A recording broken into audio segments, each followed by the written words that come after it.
Welcome to Intiva's webinar for November 2024. I'll be your host again, Ted Brown, Director of Product Management here at Intiva.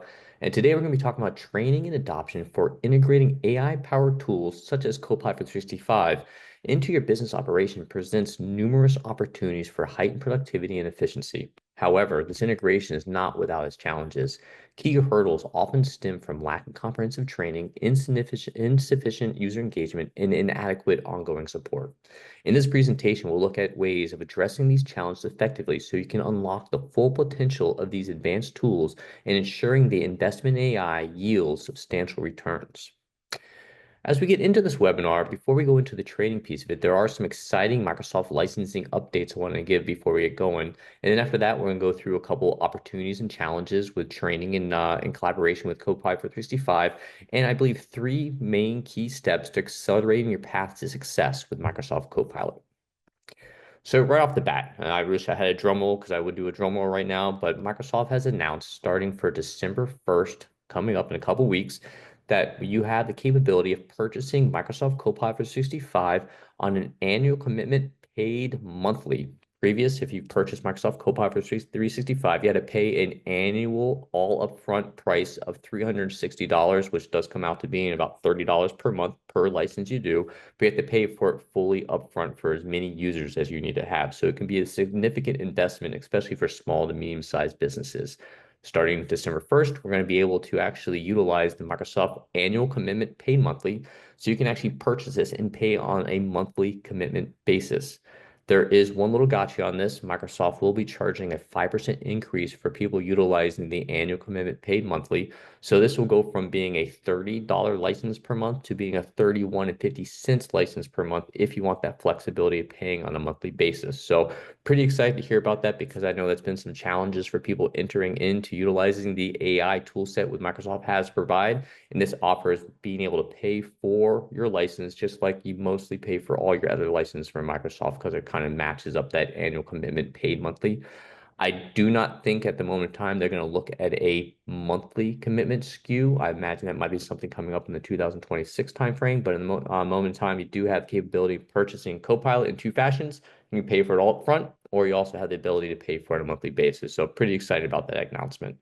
The other exciting announcement is for anybody that is a nonprofit. They now have a nonprofit Microsoft Copilot SKU that's coming out that gives a 15% discount over the commercial licenses. So instead of being $360 per year, it'll be $306 per year. I don't have the monthly breakdown. You can quickly do the math by dividing by 12, but I do not know at this moment in time because I haven't made the announcement if that 5% increase will be available or charged if you want to utilize the annual paid monthly on nonprofits. So once we actually get some information on that, we'll make that announcement. But I do know if you want to purchase this on an annual commitment paid annually, it'll be $306 to give you a little bit of flexibility on the price being a nonprofit. So two very exciting announcements that just came out. Just want to make sure everyone's aware of it. And as more announcements comes out that directly inflect and impact pricing, we'll make sure to let our clients know. All right, let's go ahead and get into the main part of this webinar we have going on here. And for me, this comes down to what opportunity and challenge presents itself when trying to integrate tools like Copilot into your 365. So Copilot for 365 can boost productivity and efficiency amongst your employees. However, there's challenges that can be presented, such as training, user engagement, and support must be fully addressed to harness these benefits. One of the key challenges that comes up is really employee resistance to change. We all have our daily schedules we like to go through, and throwing in new tool sets can kind of throw those out of whack. So I think there's some challenges of people might not be aware of what they can do with Microsoft Copilot and how it can actually enhance and make their productivity on a daily basis impact them on a continuous basis. So I do think making sure that people understand what is going on within these tool sets can help limit the fact that there might be this resistance to change. And especially when it comes down to anything, I think with Copilot or AI out there, everyone has a opinion, hey, this is going to take my job away and my job security is at risk because we're harnessing these powers. And for Microsoft Copilot for the 365, I don't see this displacing really employees at an organization. What I see this as being more of every person has a personal assistant along with them, kind of helping along out the day and making sure they're able to get more out the door during the 8 hours of work they're there, or if they're part-time, 4 hours, whatever it is, and really kind of make sure they understand that it's not going to be displacing what they're doing at an organization, but helping them along the way. The other piece we see here is really setting up proper training, which is essential for employees to understand and utilize Copilot for 365 effectively. Without the training, the technology may be underused and the benefits overlooked. Comprehensive training helps demystify the technology as well as show practical applications how you can utilize this within your business, and also not just within one group of people. So maybe you have an accounting team and an admin team. Utilizing shared experience across both of those groups can help make sure that each different group can take advantage of Microsoft Copilot because they might not be using it in the same way. So I do think making sure you have shared training amongst the entire organization is a proper way to make sure that you are set up for success for 365. And the other one I want to get into is a little bit of insignificant engagement, kind of what I mentioned before. So for effective AI tool integration, active user engagement is critical. These include from the initial training to ongoing support. So really making sure that you have people that are actually working together with Microsoft Copilot 365 and communicating the benefits they're getting out of it. So you can have shared interactions kind of traverse your employees, not to be worked in a silo. The ongoing support also comes in key with this. So if someone feels stuck and they don't know how to get by with actually making the correct prompt, having somebody available to kind of talk them through it, either in a one-to-one scenario or maybe a group scenario, so people can kind of see what challenge they're experiencing as well, will create this user engagement so people can figure out from these shared common experiences of how they can actually utilize Copilot in an effective way and impactful way for the business on a day-to-day basis. So what is the path to success here? And for me is going down, how can you accelerate your path to Copilot in the most appropriate way? Right now, people can purchase Microsoft Copilot if they have the correct license set, but that doesn't mean that they're set up for success. There are multiple different ways to actually go through a Copilot integration and enablement within your company. And one way is maybe just buy a couple licenses, give it to a couple people and see how they work. And another way I do think is making sure you have a strategic approach to make sure you're set up for success. And this goes down to setting up 3 easy phases. Phase one, enablement. And this one sounds kind of easy. You set up a license and enable it for the people and off they go. But there are a couple more steps in here. And I think the enablement piece has a first step in here, which I'm not going to get into because it's more on the technical side, making sure you have the correct licensing set and security set up behind the scenes to make sure that people are utilizing this in the most secure fashion possible. Copilot for 365 is available to be attached to many different licensing sets out there. You can put it to business basic, business standard, really any exchange online plan one. However, Microsoft as well as Intiva really recommends taking a look at establishing this on Microsoft Business Premium or higher, because with Microsoft Business Premium or higher licenses, you have the ability to set up security features within SharePoint to make sure you limit and curtail what people potentially could see and mitigate different types of responses, finding information maybe that users should not actually access. So setting up the correct security measures up front will make sure that you're set up long-term for success, and that comes down to the enablement step. And that we won't get into too much of that within this training, but that is definitely a key part of success when enabling 365. The next part of success is going through a training phase to make sure that people are engaged and understand how to use Microsoft Copilot, not just through one application, but through all the applications so they can really harness the full power. We'll get into a little bit in the training in a second. And then lastly is delivering impact. So how can you deliver impact and optimize the licensing investment you're making with Copilot for 365? Now, with these 3 steps, you can make sure that you're set up for success. Let's go ahead and get into part of phase one. So I'm not going to go to the technical part of the enablement, but I do think one part of the enable comes down to is establishing a clear communications of the benefits you expect to receive out of Microsoft Copilot for 365, such as it will save you time, it will increase your accuracy, and enhance productivity. I think is really crucial to kind of put out to the clients about what it can do for them. Going back to making sure one of the key parts of might be a detractor is, hey, this might take away from my job. This might I don't want to give up all my information because maybe somebody might automate my role out. I do think make sure to establish this as being in a person that is a tool that is going to assist them on a daily basis is key to make sure you have a clear communication path so they can build a trust amongst your employees utilizing this tool set. So once you get past the phase one, you're going to get into phase two, and this is setting up a comprehensive training program. For an effective AI tool set, active user engagement is critical, and this comes down to making sure they're actively participating in the initial training as well as ongoing training within their roads to success for 365 enablement with Microsoft Copilot. Technical integration for Copilot 365 requires all the planning and expertise to make sure you're all set up for on the back end. But you want to make sure that after you go through all of the work to set it up, your employees have the correct tools to make sure that they are able to take advantage of all the different applications they have with 365 and go through what can you do with Outlook. Can you summarize a meeting? How do you summarize a meeting? How can you go through utilizing within Microsoft Teams and setting up an easy way to find when people are set up for schedules for setting up a meeting within Teams? And all this comes down to going through individual training that's tailored to all the groups and make sure that people know how to use each and every tool set. So maybe they want to use it within OneDrive or OneNote, and they know the options available to them at the time. And I also do think it is making sure that you set up tips and tricks for essentials for beginners. So once you go through the training, how do I get started? And you might get a little stuck or tripped up on something. So having those tips and tricks set up for you right at the beginning so you can kind of go back and reference them and establish success early on when utilizing Microsoft Copilot will get you going in the long run. And lastly, within the training courses that you should go take a look at is setting up a training session for arts and science of prompting. So getting the most out of any type of AI tool that you're looking out there comes down to the information you're putting into the prompt itself. And it is a science, and making sure that you have the ability to understand. You want to set up the right context that you're asking the question for and getting detailed information about what you're asking out of Copilot will get you the correct response and maybe setting up different ways to changing it up every time to make sure you're getting what you want to get out of it and keep harnessing that power. I do think it's important to go through how to do prompt training to make sure that you to get the most out of this tool set.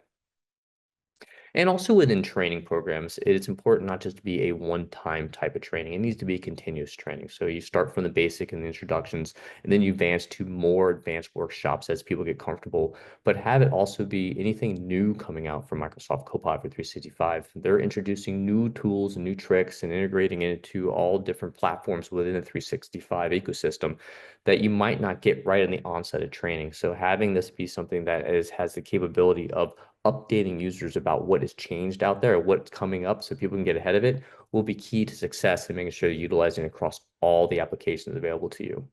And lastly, as a person taking a look at training to make sure that your employees are actually utilizing it. So have a way to validate the training is being completed and timely, having the ability to have reports put in there as far as who's completed the test, who has kind of failed the test, and make sure that managers have the capability of taking a look at their employees' success on it so they can make sure to remind people to take those trainings available to them. Because if you're putting out the investment out there for these license sets, you want to make sure that the employees are harnessing and taking their time available to them to make sure that they understand the full capabilities of this tool set.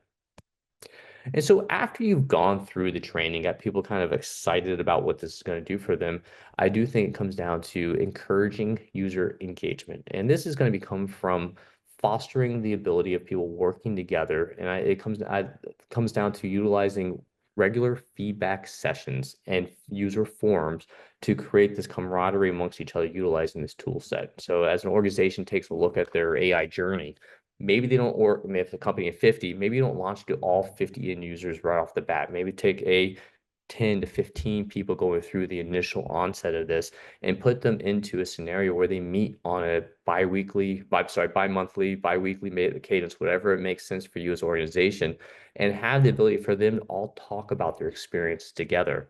Put a lead in there, have someone with a technical experience to help kind of lead these feedback groups so they make sure that they kind of have the collaboration available to them so they can have hands-on training if necessary so people can show through what they're working on a daily basis. So they can not only have the ability to hear from others, they have the ability to share what they have learned, and they can therefore make sure to build that sense of camaraderie amongst each other, as well as make sure that information they put together, it traverses the rest of the people within that training program And then you can make sure that you can kind of take that and put that into a feedback loop so people have access to this information that you've shared. So other people that might go through this training program in the future can see what people have shared together. So I do think the key piece of this is establishing the meetings together of utilizing AI and the tool set of Copilot 365 to make sure people have that ongoing working relationship together. Because what might work for one person might work for another person in the organization, or maybe they can see how they're utilizing Copilot in a different way and apply it in a new honed way for their work, how they utilize their working session on a daily basis to get the most out of their daily value of Copilot. Once you go through all this information as well with the user sessions and feedback loops, a key part of this as well is how do you get this information to the key stakeholders? And I really think it comes down to a person taking the information from these meetings and user forums and identifying common themes that come up and exploring the opportunities of how can they harness those common themes to get the more information across the user target, the user training group as well, and potentially validate additional support training scenarios where, hey, maybe there's some people that feel like they need more training within Outlook because they're asking a lot more questions of Outlook within these feedback loops, and then create more feedback, create more training on the Outlook piece as well. And then maybe alternatively highlighting success stories. Where has AI and Copilot has really brought success to somebody on the daily basis and highlighting that amongst a group. So not only do you use the user forums to gather information, but you also take that information and then share it with the key stakeholders to show what success is looking like, or maybe, hey, where do you need to do a little more training within the tool set itself? And nothing comes with a program together without measurement. So, effectively to make sure that you're utilizing Copilot successfully, I do think it comes down to creating user surveys as well as getting feedback from the people going through the training sessions. So these surveys will measure users' familiarity right from the beginning of their understanding of Microsoft Copilot. What can they do with it? How they interact with it? And more likely at first, they don't really know much about it. But as they go through this training and accelerating program, they'll learn more and more and more. So I do think setting up these regular cadence surveys, which has a numeric value on it, can show the path to success. You should see the actual survey scores rise over the course of the couple months you're going through the accelerated program. So you do a baseline survey right off the bat, keep the same survey going forward so you get the same metrics, and then constantly follow up with a monthly survey out to the users group so you can actually get the key information and have some Q&A at the end of it as well, so you can kind of see what people are asking for, what they want to get more out of the user sessions, and then curtail future trainings towards that QA that you get out of it. And understanding AI and adoption is not a one-time event, but a continuous process that requires ongoing engagement and learning. I recommend utilizing tools and solutions to keep the momentum going with Copilot for 365, such as creating a Viva engagement community or utilizing it as a Teams channel where you can share your tips and best practices and share success stories, as well as update new features, all back to that feedback loop I was talking about before. And utilizing a training program to keep your employees and future employees up to date with the latest AI intervention and skills is very important. So just because you go through this training opportunity with the current employees you have today doesn't mean you're gonna not hire the next rock star Bob or Susan into your organization. And they should have the same capability going through the training that you've already set up for Microsoft Copilot. So having something that has been set up before, being able to be utilized again and again and again on a rinse and repeat type of scenario for new employees coming on board. So that way you have everyone working off the same type of training platform. So utilizing and harnessing the most power out of your Microsoft 365 investment as they possibly can. And I do think in keeping your AI tools like this at the forefront of your employees' minds will ensure the success amongst your employees. And that's it. I think successfully integrating Microsoft Copilot for 365 requires the strategic approach to addressing challenges of resistance, training gaps, and user engagement. By implementing a comprehensive training programs, encouraging active engagement, providing ongoing support, and communicating the clear benefits, businesses can unlock the future potential of AI-powered tools. Please reach out to us if you're interested in learning more about Copilot Accelerator programs to leverage your investment in technology tools and ensure the highest level of adoption amongst your employees. Thanks again for listening to this webinar, and I hope you have a wonderful Thanksgiving, and I'll talk to you very soon. Thank you.